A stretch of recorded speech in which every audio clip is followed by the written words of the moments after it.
Hello guys! Hello water sign Pisces! Welcome dito sa aking channel, Kapalaran 888. Welcome Pisces!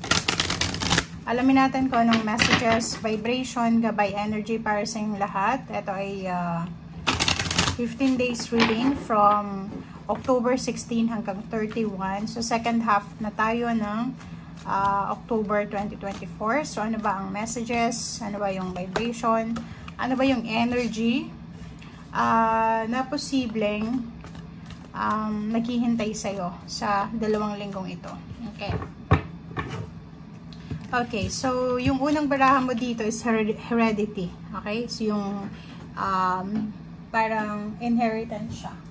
Okay, so kung makikita mo dito, mayroong foundation, may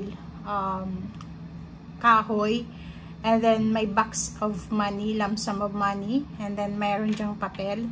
So kung makikita mo dito, posibleng may binebenta kang ari-arian from your ancestors, from your parents, or from your yun, ancestors. Sinasabi ng barasa dito na pwedeng mabenta siya sa last 2 weeks ng October. Posibleng yung kung ano man to na hinihintay ninyo na pera na galing sa like relatives, galing sa kapamilya, ay posibleng dumating na siya sa last 2 weeks na to ng October 2024. Okay, thank you.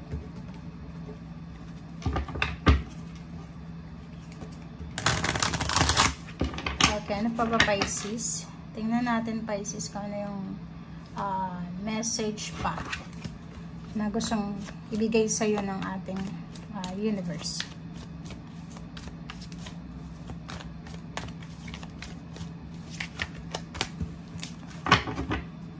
Okay.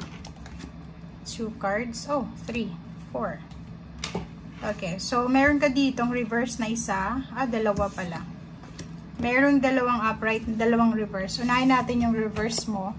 Yung reverse natin is Ace of Winter and Wheel of Fortune. So, kung makikita mo dito, posibleng yung mga Pisces ngayon is medyo, yung iba lang, medyo impatient yung pakaramdam nila. Okay? Pwedeng nagmamadali or posibleng merong mga miscommunication lang. Okay? So, mag-iingat kayo kasi dito sa Ace of Winter, if reverse siya, pwedeng yung mga balita na dumarating sa'yo is fake news, or yung mga bagong ideas na naiisip mo is natatakot ka siguro na i-implement siya. So since reversal siya, meron ka ditong pag-aalangan, 'di ba? And yung Wheel of Fortune natin, nakikita ko siya dito, masyado kang naka-focus sa delays. Okay?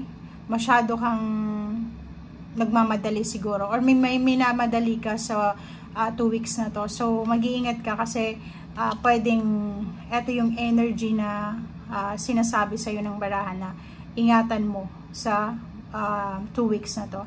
And sinasabi dito na huwag tayong masyadong mag-rush ng situation, like yung travel. Kung bibili ka ng sasakyan or pwedeng magta-travel, magbubuka ng mga tickets, plane tickets, or kung ano pa man, ng mga tickets na regarding sa travel or movement, or yung iba magsasign ng contract dahil sa bagong trabaho or sa bagong place nila or bagong negosyo. Ingat-ingat kayo kasi pwede kayong magkamali dito dahil sa sobrang pag-rush nyo ng situation. Ito naman, merong upright na 2.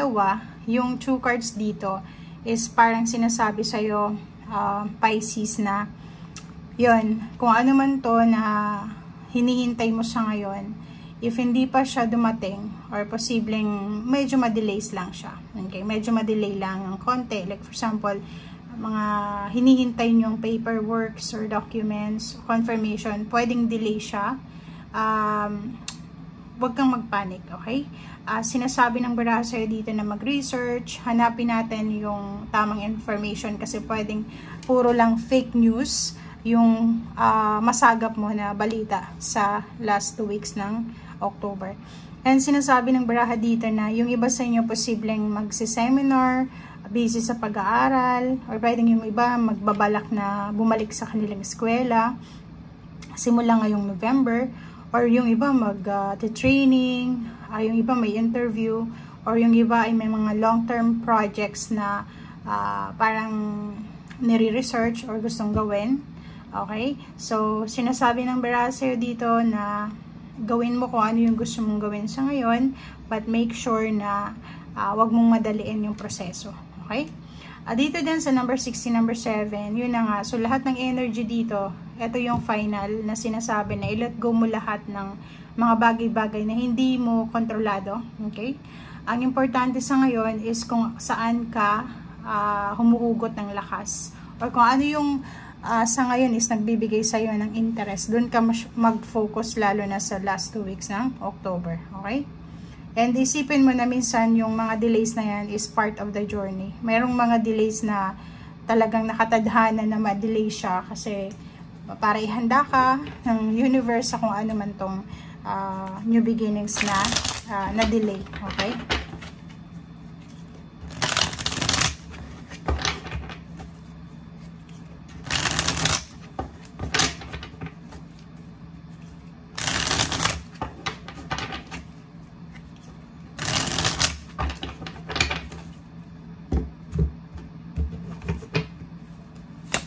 Okay, so King of Swords.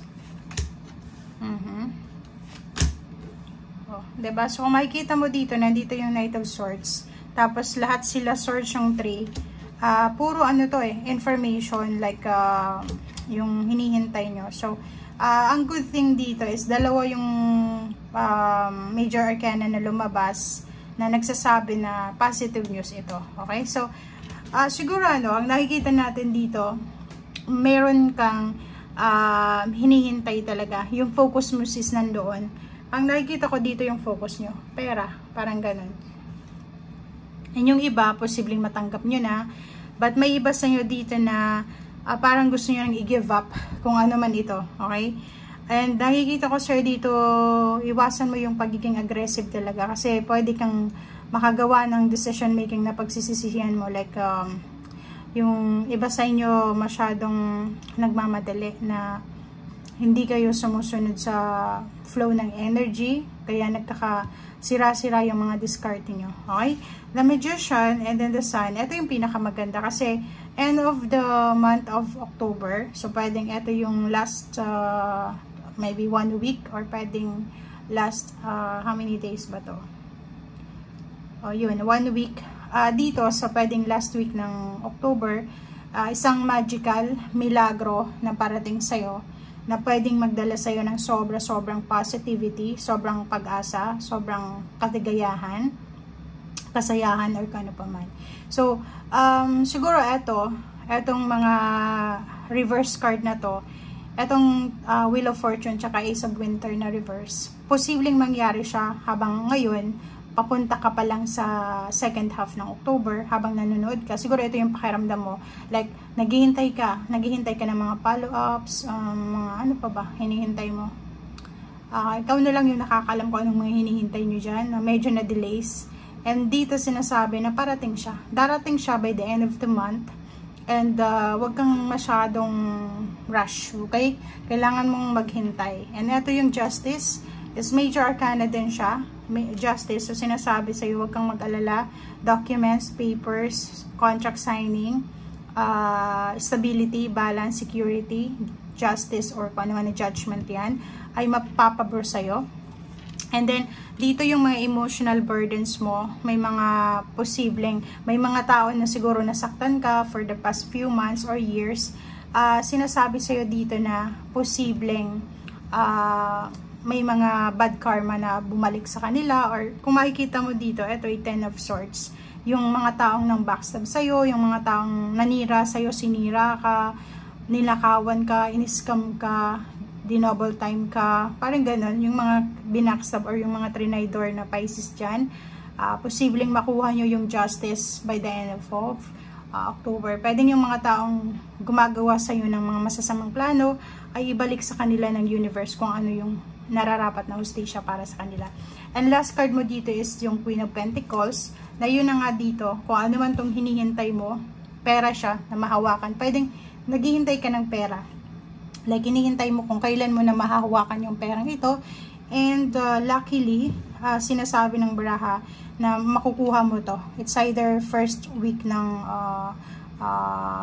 November, or pwedeng by the second, or pwedeng last 2 weeks to ng October 2025. Pero overall, sinasabi sa'yo dito na yung mga good news na parating, yung justice, yung positive endings in new beginnings, yung mahawakan mo yung pera, yung celebration, miracles, milagro, possible siya na darating sa last week siya talaga ng October 2024. Okay?